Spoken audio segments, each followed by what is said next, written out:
I hope that you are keeping safe there at home. I'm Mr. Moses Manyiga, and today I'll be with you in Civic and Morals. Last time, I remember we discussed about democracy. I told you about the meaning of the word democracy, and we said that democracy is the government system whereby people have the right to choose their own leaders. And I told you also about the types of democracy, and we said that there are two types of democracy, namely direct democracy and indirect democracy. We also discussed about how we can practice democracy in school and in the community. Today, I'll teach you about the principles of democracy. The principles of democracy. In order for a country to practice democracy, there are some principles that have to be followed. Principle number one. Principle number one is equality. Equality comes from the word equal. Equal means the same. In a democratic nation, all men and women have equal opportunity to elect or to be elected as leaders of the country or of the nation. That's principle number one. The principle is the rule of law. The rule of law. All citizens should adhere to the laws of the nation, and nobody should be above the law. Also, leaders should lead the citizens according to the laws that are enacted by the parliament of our country. That is principle number two. Principle number three is transparency. Transparency means to be open when doing things. So we say leaders should let the citizens know what they have planned and what they have decided for the benefit of our country.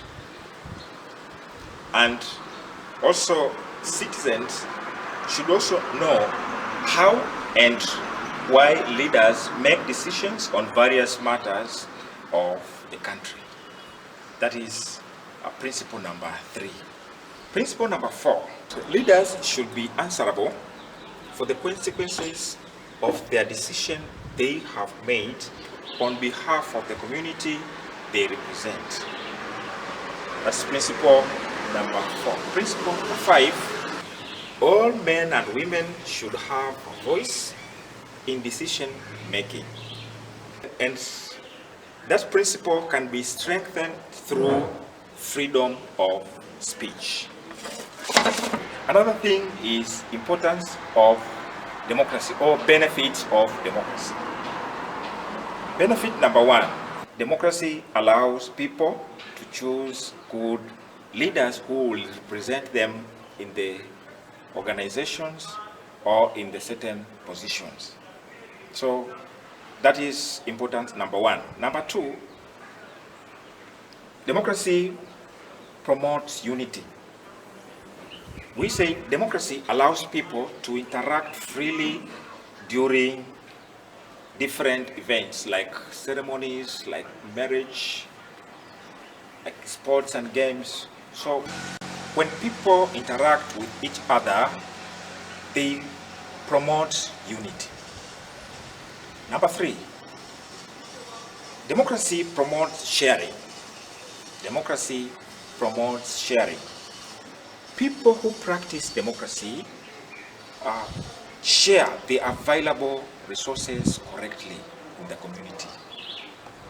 So we have our resources. We have our national resources like land, we have water facilities, we have electric facilities, we have roads and other natural facilities.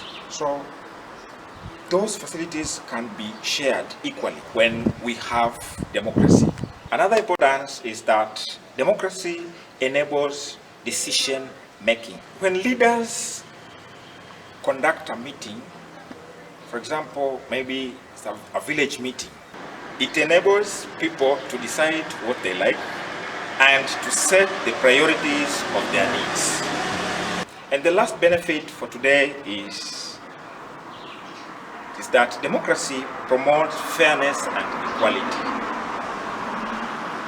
Democracy promotes fairness and equality through sharing facilities, through interacting with different people, through participating in and giving views about the Constitution. That will be the end of our lesson today. Thank you for listening to me. Stay safe and may God bless you.